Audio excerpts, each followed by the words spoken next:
Happy Diwali, everyone. I'm starting off with just a little show. Constance doesn't want me to show the ceiling, but I just wanted to show you the inhabitants of the close to the ceiling area of my office. There's a couple of Ganeshas up there. The red one I was given by my students in China, and various Ganesha posters. You might get the idea that I'm a Ganesha nut. Well, I am to a certain degree. And to a certain degree, I'm just a Ganesha dilettante, okay? But anyway, happy Diwali, everyone. And Diwali is really 5 days of party, celebrating great things. Just the generic definition, it celebrates the spiritual victory of light over darkness, good over evil, knowledge over ignorance. How cool is that? From a big cosmic perspective, it's a celebration of the pleasant side of duality, or the pleasant sides of duality. But anyway, who could argue with that? I was born in 1948, and just shortly after the independence, Indian independence, which was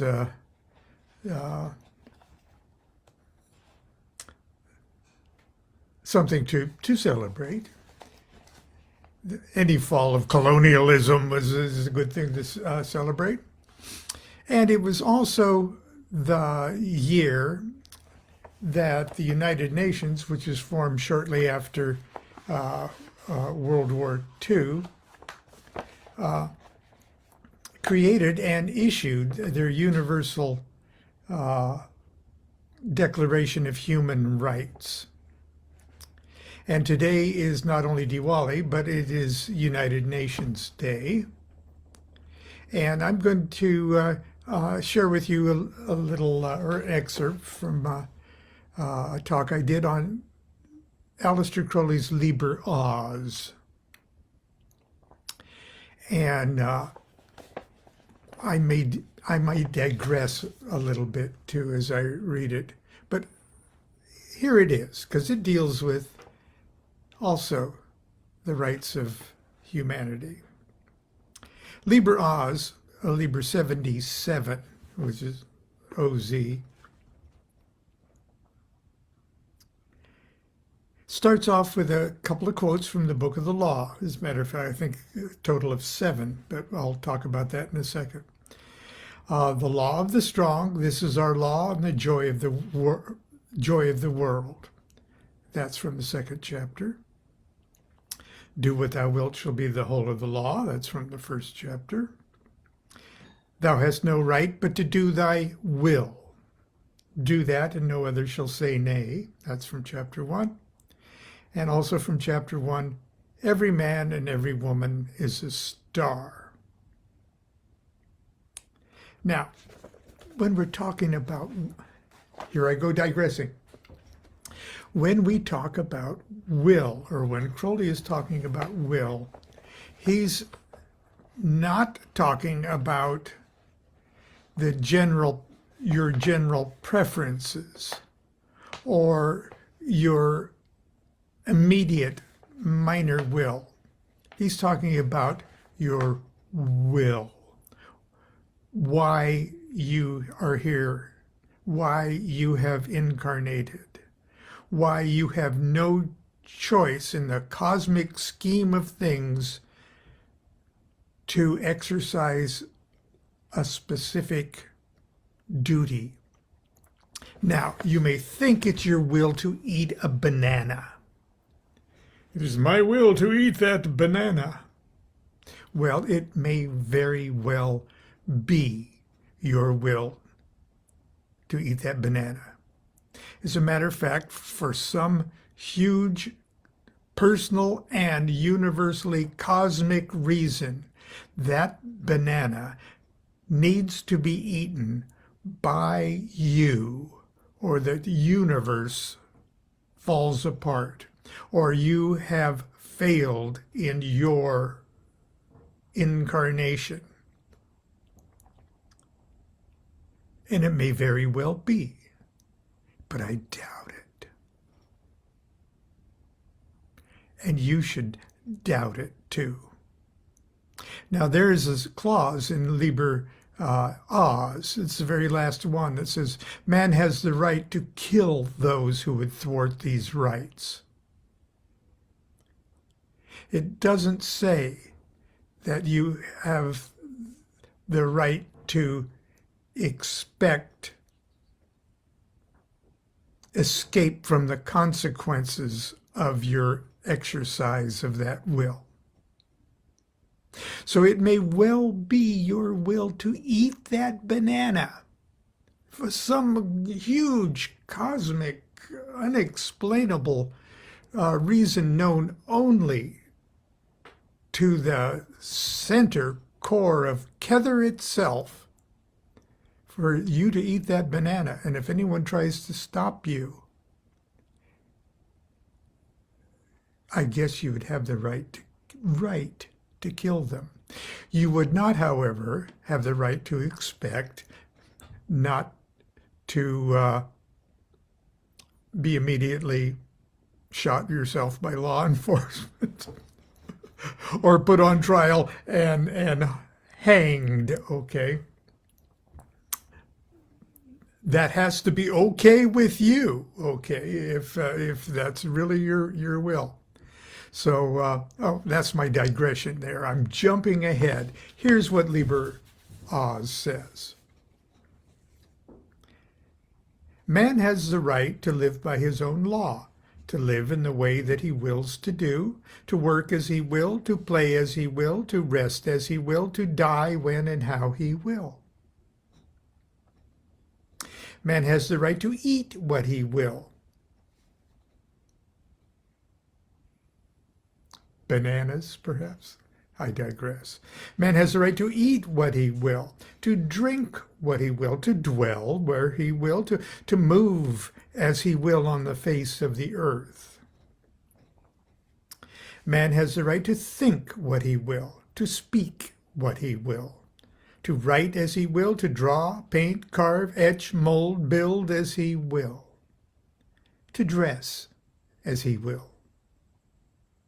Man has the right to love as he will. And then a quote from the Book of the Law, take your fill and will of love as ye will, when, where, and with whom ye will. That's from chapter 1. Then, finally, the one that everybody goes, oh, man has the right to kill those who would thwart these rights. And then the quote, the slaves shall serve. And that's from chapter 2. Then love is the law, love under will, from chapter 1. Okay? That's Liber Oz. Liber Oz contains 7 quotes from the Book of the Law inserted in the text, and I pointed them out. Naturally, quotes from the Book of the Law are Class A.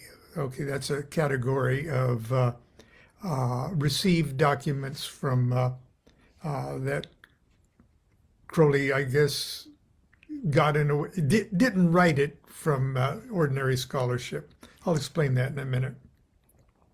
So, of course, we never presume to tinker with Class A material. So I wouldn't dream of changing a word of Class A material.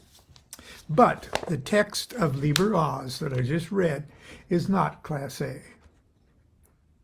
It's not one of the works that may not be changed so much as the style of a letter, like other Class A documents.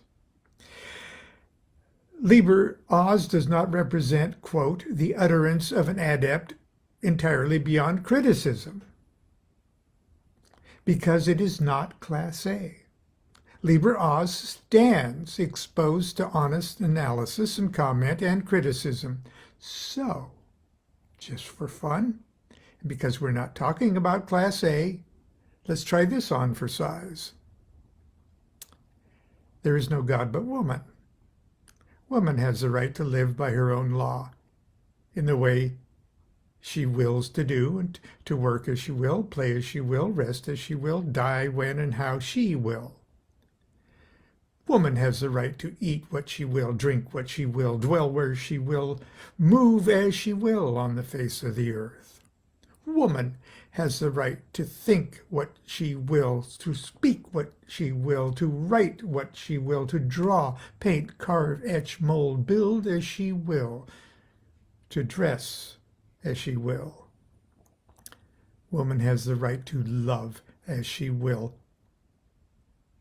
Woman has the right to kill those who would thwart these rights. Didn't that feel good?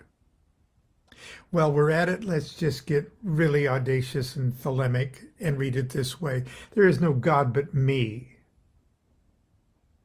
I have the right to live by my own law, to live in the way I will to do, to work as I will, to play as I will, to rest as I will, to die when and how I will. I have the right to eat what I will, to drink what I will, to dwell where I will, to move as I will on the face of the earth. I have the right to think what I will, to speak what I will, to write what I will, to draw, paint, carve, etch, mold, build as I will, to dress as I will. I have the right to love as I will. I have the right to kill those who would thwart these rights. Now that's a recipe for fearlessness. But I think we can all agree that Liber Oz isn't a license to be blind or stupid or deluded. Neither does it protect, exonerate, or absolve us from the consequences of exercising these rights. Just like Lon said. Liber Oz is not Class B either. It's not a book or an essay that's the result of ordinary scholarship.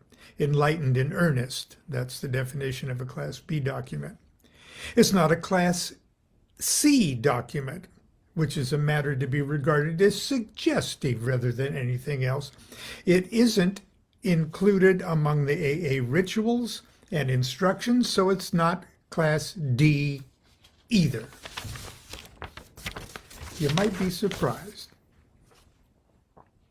to learn that Liber Oz is not even listed among the Class E documents that consist of public announcements and broadsheets. Liber Oz is simply signed Aleister Crowley. Not Perdurabo, not Onkoff Nakansu, not OM, not 666, not OSV, not VVVVV, not Tomega Therion. Liber Oz was written and signed by the man, Aleister Crowley. A man declaring the rights of man. Crowley labels Liber Oz, quote, an historical document, and tells us that it was meant to, quote, convey the OTO in plain words of one syllable. And for a concise and authoritative statement concerning the, quote, OTO plan, we might turn to Section 2 of the revised 1917 Constitution, which tells the world, quote, the principal purpose of the OTO is to teach true brotherhood and make it a living power in the life of humanity. I'll repeat that. The principal purpose of the OTO is to teach true brotherhood and to make it a living power in the life of humanity. As such, Liber Oz appears to be intended for each and every man, woman, and child upon the earth. Liber Oz is not just for OTO members. It's not just for brothers of or aspirants to AA. Liber Oz is not a message reserved for self-proclaiming Thelemites, not just for magicians. Liber Oz is the declaration of the rights of each and every human being whose evolving consciousness has developed a sense of self and whose self-identity has formulated a will. I'm going to say that again. This is my quote, okay? Liber Oz is the declarations of the right. Liber Oz is the declaration of the rights of man. Each and every human being whose evolving consciousness has developed a sense of self and whose self-identity has formulated a will. Liber Oz in its present form was written in 1941. 7 years later, on December 10th, 1948, as the nations of the earth were still convulsing from the catastrophe of World War II, United Nations representatives from around the world formally adopted the Universal Declaration of Human Rights. It's a document I believe everyone should own and study. If you don't have one, you can find it easily on the internet, okay? Just download it, okay? Read it. It's tiny. It's an inspiring little document worthy, in my opinion, of universal acceptance. It's remarkably thorough, declaring in 30 brief articles a broad spectrum of economic, social, cultural, political, and civil rights of all the people on our planet. But it's important for those of us who claim to be Thelemites to remember that ultimately it is impossible for the United Nations or any community or state or national government or church or order to grant anyone these rights. No charter, no constitution, no warrant, no document or scripture of any kind has the power or authority to award or grant anyone these rights. We all, the enlightened and the unenlightened, the innocent and the guilty, the doomsky and the smarten, we already possess them. But they remain unactualized until the liberating instant we recognize and accept the fact that they are ours by virtue of being born, by the virtue of being alive, by the virtue of existing in this dimension as human beings. These rights cannot be purchased or won or rationed or doled out, allocated, or allotted to us by any tribe or cult's imaginary god or world teacher, or by any mythical special privileges we've inherited because of the circumstances of our birth, or our wealth, or our race, or our genes, or our family, or our tribe, or our nation. These rights are not privileges extended to us by some national or international or interplanetary government or club or order. Thelemite to Thelemite, I'll be perfectly frank.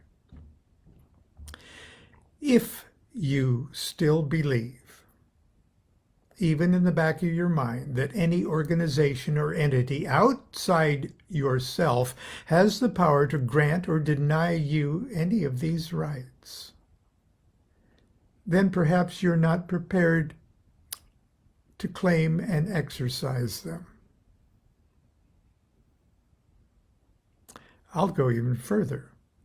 If you believe there is any entity outside yourself capable of granting or withholding any of these rights from you, then perhaps you're not yet prepared to claim and exercise them. Until you've awakened to your birthright, your sleeping consciousness will continue to divide dream self against dream self. You'll remain self-hoodwinked, self-bound, self-medicated. You'll continue to bamboozle yourself and only fantasize that you've transcended the flat earth, dying sun, divine right of kings, slave consciousness of the Osirian aeon.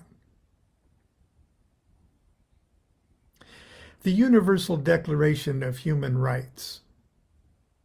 That's that UN thing. Really, if you don't have it, get it. The Universal Declaration of Human Rights is a noble and idealistic attempt at enshrining what universal rights might look like if they were ever put into practice by a motivated people and institutions guided by a modicum of human decency, and by a desire to expedite the evolutionary unfoldment of human potentiality. But thou hast no right but to do thy will. And Liber Oz is a far more visceral declaration. It declares why we possess these fundamental rights.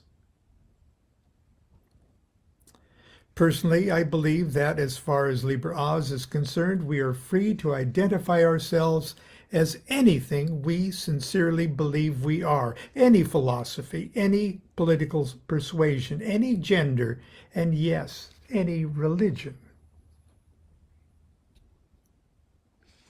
We are free to believe that something is truly our will, even if it violates civil or criminal laws, even if to the rest of the world it appears embarrassingly stupid, misguided, or dangerous. It's impossible for you or me or anyone else to ultimately judge on a karmic level what is or is not another person's will. You are free to believe that something is truly your will, even if all your friends and your loved ones think you are out of your fucking mind and you're making the biggest mistake of your life. Who or are we to judge on a huge cosmic level? Who knows? Perhaps your stupid, self-destructive behavior might be part of your will to die when and how you will. I can only speak for myself, and I might be a completely naive and deluded old man. I hear many of you agreeing with me out there. But it's clear to me that I have a number of unique and particularly important things I must do with my life in the short time I am present in this dimension. Things I must do for the benefit of my own awakening. Things I must do for the benefit of the consciousness units around me. It's my job. It's the price I pay for admission to my existence. Call it destiny. Call it my great work. Call it ego. Call it madness. I don't give a fuck what you think. There is no God but me.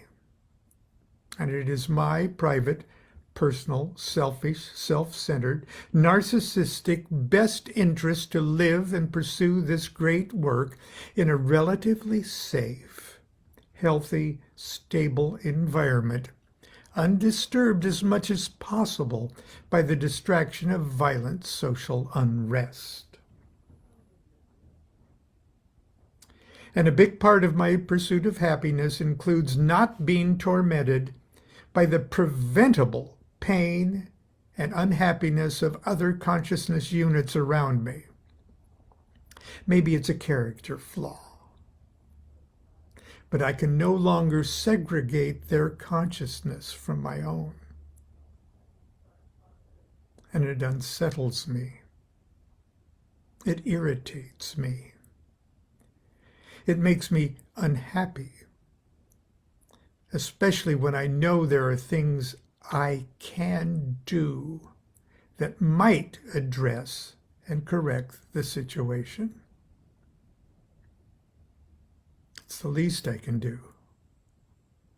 Indeed, I'm counseled by my holy guardian angel that it is one of the unique and particularly important things that I must do in the time I have in this incarnation. But that's just my life, my great work, my will. You are your own unique consciousness unit. In the OTO and ultimately Thelema, one's social sensitivities and politics are entirely a personal matter, and they have to be. For Constance and me, it feels perfectly natural to support laws, measures, candidates, and parties that promote policies that support equality and strong civil liberties and such. But our progressive attitudes aren't dictated by Liber Oz or the Book of the Law, or our interpretation of the tenets of Thelema. Ours are our personal attitudes, unique to us. They spring in part from our youthful idealism and the romantic vision formed at the beginning of our long and adventurous life together. Attitudes formed naturally by our observations and interpretation of what appears to us to be objective reality, and values that continue to nourish and be nourished by maturing wisdom and our evolving sense of human decency. We neither know nor care if you find our attitudes admirable or childishly naive. But please, no matter how much you may agree or disagree with our positions on social or political issues, don't be quick to blame either our wisdom or our folly on our acceptance or current understanding of Thelema. And for heaven's sakes, don't blame the OTO for our attitudes. The same should be remembered of our siblings, with whom we share in common so many wonderful things concerning the art of magic, the love of the great work, but whose present moral or political views we may find abhorrent. Always be mindful that each of us have fears, attitudes, prejudices, and pathologies that have been molded by factors infinite and unknown. Things that one person can never truly understand in another. Traumas stemming from parental mistreatment or abandonment or violence or past struggles with drugs or alcohol. We each try to deal with our own demons any way we can. And sadly, there are those of us that seek to exorcise them by clothing themselves in the armor of elitism and escaping into a fantasy brotherhood of intolerance, championing the mythical cause of some romanticized warrior cult of the past. All of us are batshit crazy in our own unique ways. Don't be afraid to disagree with your siblings as vehemently as you will. Call them out, bust them honestly on Facebook if you feel you must. But never be tricked into blaming the transcendent truth of Thelema for something as stupid and temporary as conflicting attitudes on politics. And if someone tries to, don't be trolled into the conversation on that level. I admire Crowley, he's my holy prophet, but I'm not obliged to comb my hair or select my wardrobe or my diet or my lovers or vote the way he did. Thelema is bigger than Aleister Crowley. And nobody can tell anybody how to interpret the Book of the Law. And that's my little rant today. I know I've done it here on my morning talks before, but I thought today they deserved a little retelling. So, wow, I've gone over time. Until tomorrow, it'll be from some parking lot, I'm sure. Continue to be good to yourself, be good to each other. Do what thou wilt shall be the whole of the law. Love is the law, love under will.